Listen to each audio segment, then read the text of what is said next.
A linguagem, ela tem muito poder.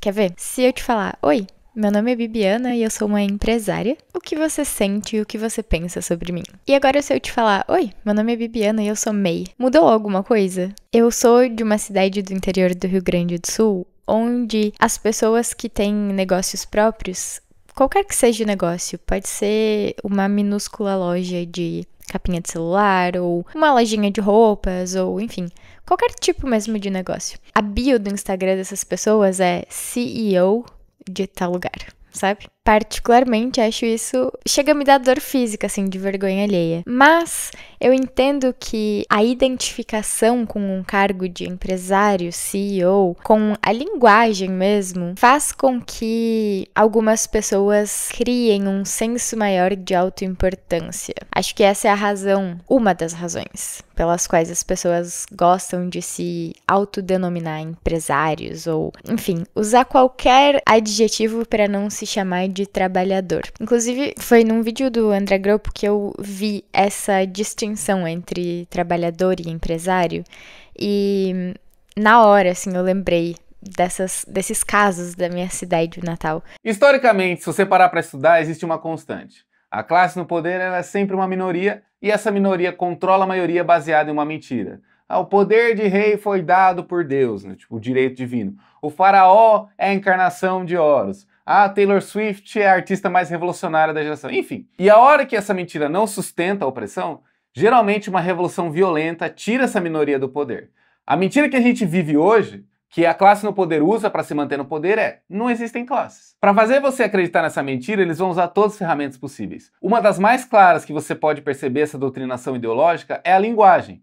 Se você compra uma máquina, você investiu um dinheiro. Se você contrata uma pessoa para operar essa máquina, você aumentou o seu custo. As pessoas deixaram de ser trabalhadores e passaram a ser colaboradores. A pessoa que tinha uma loja antes era comerciante, agora são todos empresários. O trabalhador autônomo é o empresário dele mesmo. Foi implantado nas pessoas a vergonha de serem trabalhadores.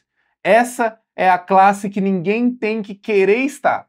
Você tem que querer investir, tem que montar seu próprio negócio. Você apaga a própria noção da existência dessa classe para que ela nunca se junte.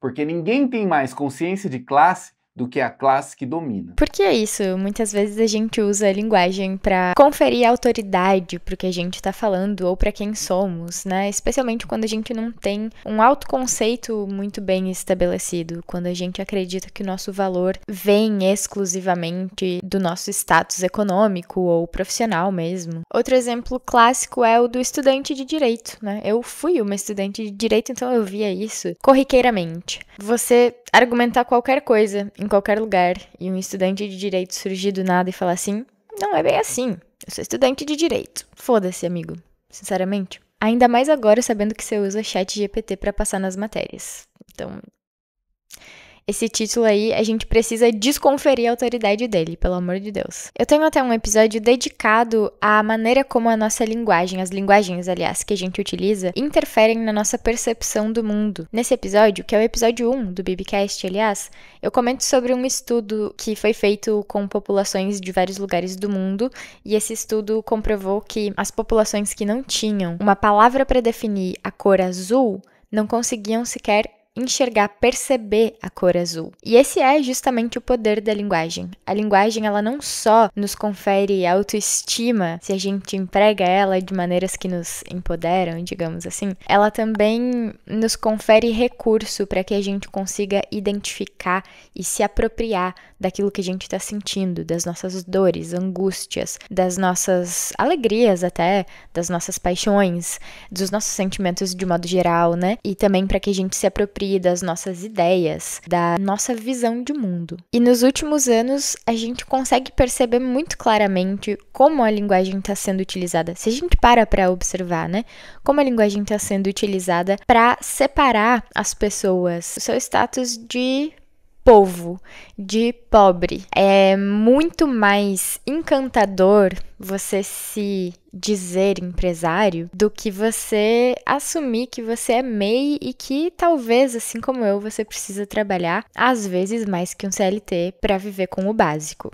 Às vezes não, tudo bem, tem MEIs com um pouquinho mais de sucesso, tem pequenos empresários que também já estão ali no status de patrão, mas ainda assim, se você para de trabalhar, você não sobrevive. E essa artimanha de usar a linguagem dessa maneira para criar essa ilusão de que se você é empreendedor, você está um pouquinho acima das outras pessoas, ela é muito eficiente porque coloca as pessoas nesse lugar de se identificar com as elites, quando existem literais mundos de distância. Não são literais, né?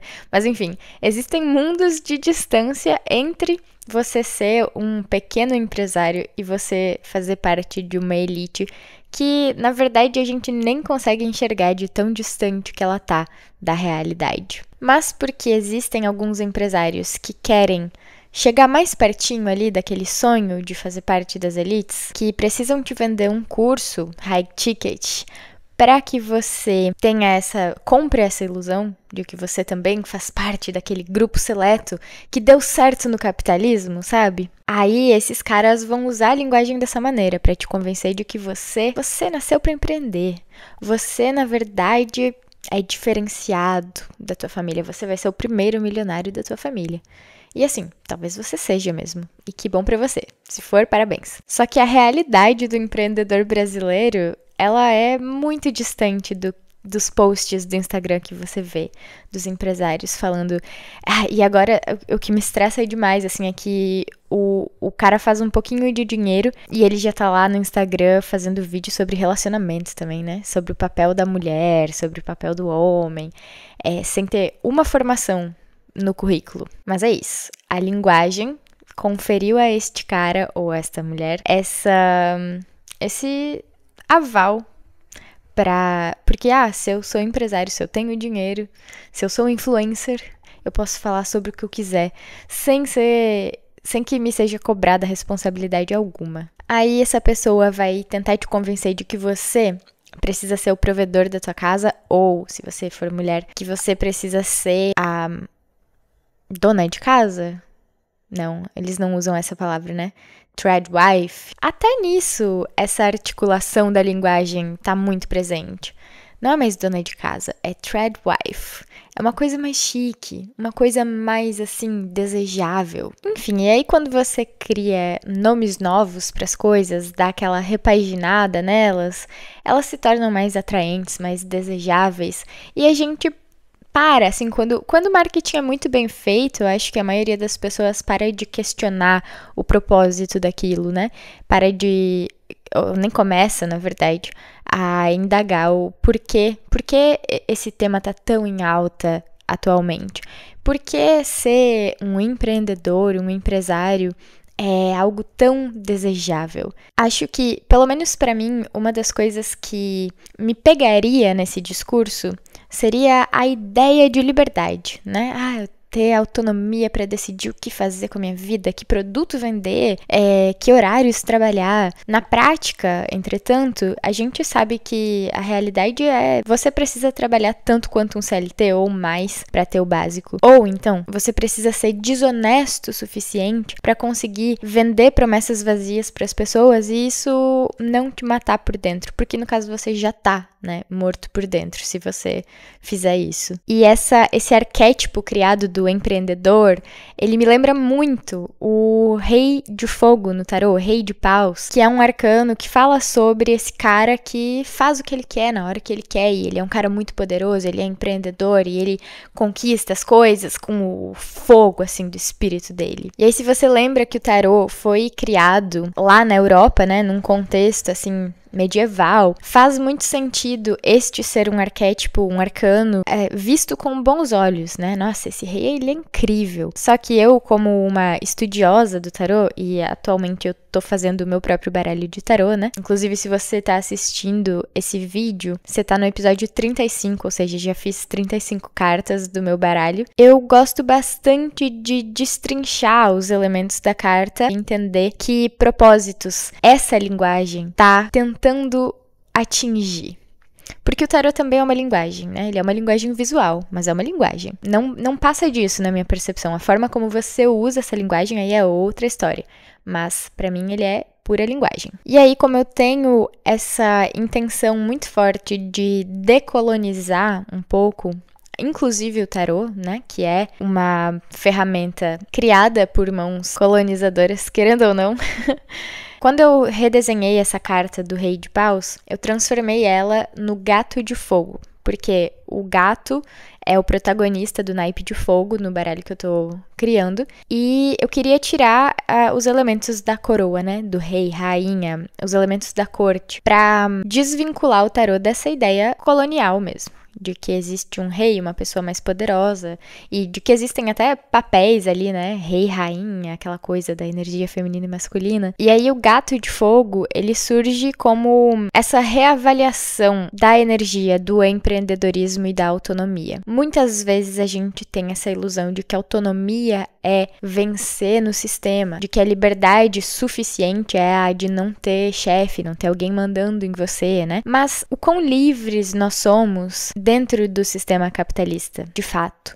O quão livres a gente consegue ser se a gente precisa explorar outras pessoas para desfrutar dos nossos privilégios nesse sistema? Que liberdade é essa entre escolher ser explorado e explorar, sabe? O quanto isso realmente é liberdade? E aí a gente volta para a importância da linguagem. O que é liberdade? O que é autonomia? O que é empreendedorismo? Na minha opinião, quem é livre no capitalismo são realmente assim, as grandíssimas empresas que podem poluir rios, cidades inteiras, países inteiros, e ninguém vai preso por isso. Isso é liberdade, é você ter a capacidade de agir sem enfrentar nenhum tipo de consequência. E a liberdade, na minha opinião e entendimento, não existe intrinsecamente um valor positivo à palavra liberdade, né? Ela pode ser, inclusive, algo muito desestabilizante. Eu converso bastante com a Emily, uma amiga minha, sobre isso.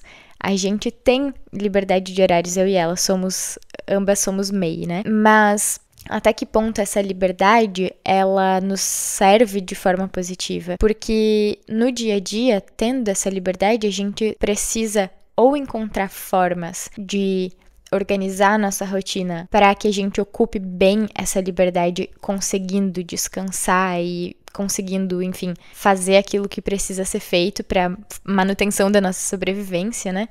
Ou a gente muitas vezes encontra formas muito cruéis de se autocobrar para utilizar esse tempo de formas produtivas, acho até que para sentir que a gente merece desfrutar dessa liberdade de horário, sabe? Então, eu já tive fases em que eu não conseguia nem dormir, porque eu sentia que eu precisava estar sendo produtiva o tempo inteiro. E aí a autonomia, ela é essa nossa capacidade de fazer escolhas de forma independente, né? Ela é nossa capacidade de autodeterminação, eu diria. Enquanto que o empreendedorismo, eu honestamente tive que procurar o significado dessa palavra, porque eu percebi que eu não sabia definir ela sozinha, por conta própria. O empreendedorismo é a iniciativa de identificar problemas ou oportunidades, desenvolver soluções e investir recursos para criar um novo negócio, produto, serviço ou projeto.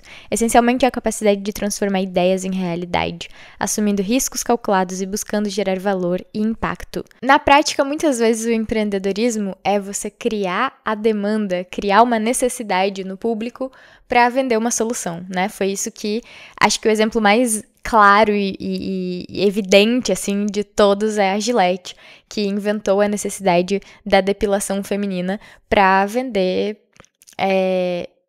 esqueci o nome do produto, mas Gillette, né? Se você é uma pessoa que tem alguns valores bem estabelecidos sobre, por exemplo, o tipo de impacto que você quer gerar no mundo, ou pelo menos os impactos negativos que você não gostaria de gerar no mundo, é um pouco difícil se identificar com o empreendedorismo da maneira como ele é vendido para nós atualmente, através da linguagem.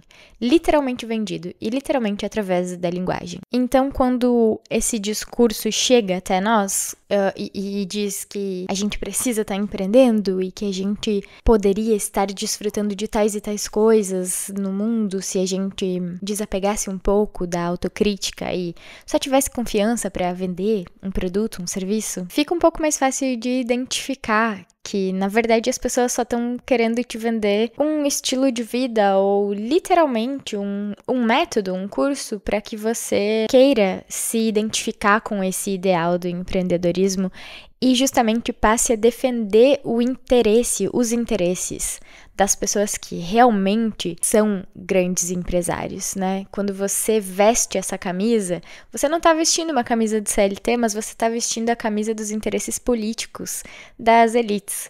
Quando você compra esse discurso e começa a se intitular empreendedor, empresário. E, nossa, tá um pouco difícil hoje gravar esse episódio, tá? Eu não sinto que eu tô conseguindo transmitir minhas ideias com clareza, mas eu espero que esteja dando pra seguir o raciocínio. Onde eu quero chegar com tudo isso é a nossa ideia de valor pessoal, a nossa ideia de autoestima, a nossa ideia de autonomia e liberdade, ela tá muito atrelada à linguagem que usam para encapar a manutenção do sistema capitalista. Se identifique como empresário, tenha posses e bens que te diferenciam dos mais pobres, e aí você vai ter valor. E aí você vai ser alguém na vida, aí você vai ter as coisas no lugar, sabe? Vai estar com a vida organizada. E as nossas relações estão cada vez mais frágeis, porque o nosso valor está tão emaranhado com o nosso sucesso profissional, financeiro, que a gente acaba esquecendo que o que realmente importa são as nossas conexões, são a conexão que a gente tem com as pessoas, a conexão que a gente tem com os lugares que a gente habita ou frequenta, a conexão que a gente tem inclusive com o próprio trabalho. Porque eu faço o que eu faço, que tipo de valor eu genuinamente estou gerando para o mundo. Se a gente for pensar no empreendedorismo como essa definição de identificar uma necessidade e suprir essa necessidade através do teu produto, trabalho, serviço, artistas são grandes empreendedores, porque sempre que a vida fica difícil, a gente se volta para a arte, para amenizar o sofrimento.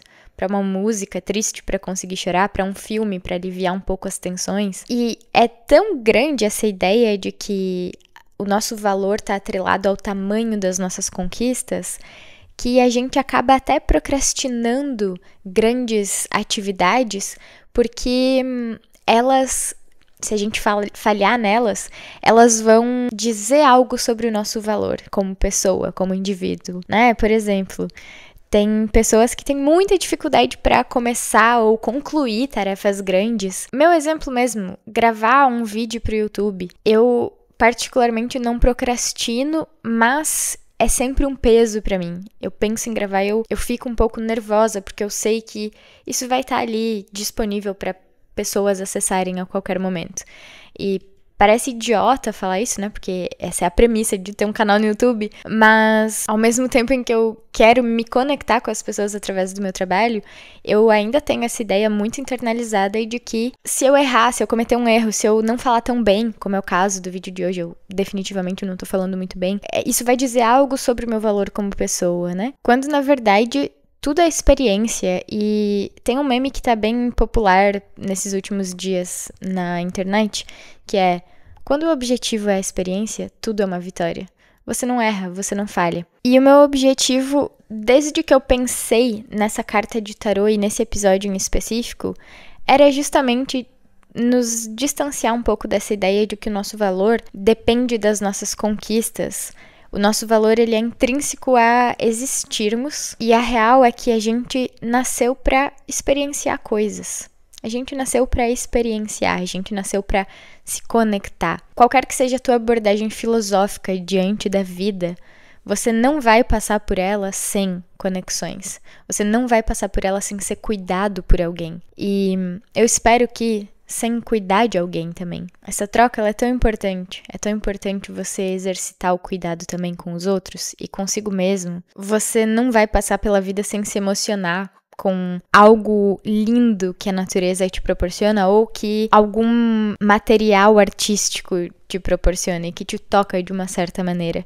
Você não vai passar pela vida sem usufruir do trabalho das outras pessoas. Eu assisti esses dias um vídeo que nos lembrava que todas as roupas são feitas à mão. E isso me pegou nesse lugar de me emocionar e pensar no quanto o tempo inteiro nós somos totalmente dependentes uns dos outros. É muito ilusório achar que a gente vai sentar num trono ali como o rei de paus e a nossa autonomia, a liberdade e o nosso poder vai ser suficiente para controlar a nossa realidade. Isso nunca vai acontecer, nunca mesmo. E é óbvio que não tem nada de errado em empreender. Quando eu gravo esses vídeos sem roteiro, que é o caso de hoje, eu genuinamente não consigo amarrar todas as pontas soltas que eu deixei. E esse acho que nem é o objetivo, sabe? É só provocar reflexão aqui e deixar as pessoas educadas discutirem sobre nos comentários. E contarem um pouco das suas experiências, porque eu genuinamente acho que eu nasci pra experienciar e me conectar com pessoas, seres, lugares. E a maneira que eu encontrei para, na prática, desemaranhar o meu valor pessoal da minha produtividade, esse era o meu caso, né? Eu atrelava muito meu valor pessoal à minha produtividade, foi seguir o planejamento circular, que se você ainda não conhece, ele é um método de planejamento que eu mesma desenvolvi e no qual venho trabalhando há alguns anos já. Eu vou deixar o link para uma aula gratuita sobre planejamento circular, você pode assistir quando você quiser, vai estar aqui na descrição. E atualmente eu também estou trabalhando como prof de planejamento circular, meu MEI está sendo dedicado para isso. Então, se você tiver interesse em saber um pouco mais sobre como ele funciona, assista a aula. E se você já conhece um pouquinho do planejamento circular e está querendo implementar ele na tua vida também, nessa página, aliás, tem vários relatos de alunos meus. Você pode entrar na formação Planejamento Circular. É uma turma que tem acesso a um curso gravado e suporte por 1 ano, diretamente comigo. Você pode tirar todas as tuas dúvidas, pode montar teu planejamento comigo e também comemorar tuas vitórias junto com a comunidade que segue o Planejamento Circular. Tá tudo bem explicadinho no link aqui da descrição. Fica super à vontade para perguntar o que precisar aqui nos comentários também. E eu espero muito que esse vídeo... Primeiro, espero que ele tenha sido compreensível. Sinto muito se a minha comunicação hoje tá muito falha. E em segundo lugar, eu espero que ele sirva para alguma coisa, que ele sirva para provocar alguma reflexão aí útil para você. Muito obrigada por me ouvir até aqui. Te vejo no próximo episódio. E sinta-se livre também para me acompanhar pelo Instagram, ou Substack, ou TikTok, para ver as minhas HQs, que eu posto várias vezes por semana.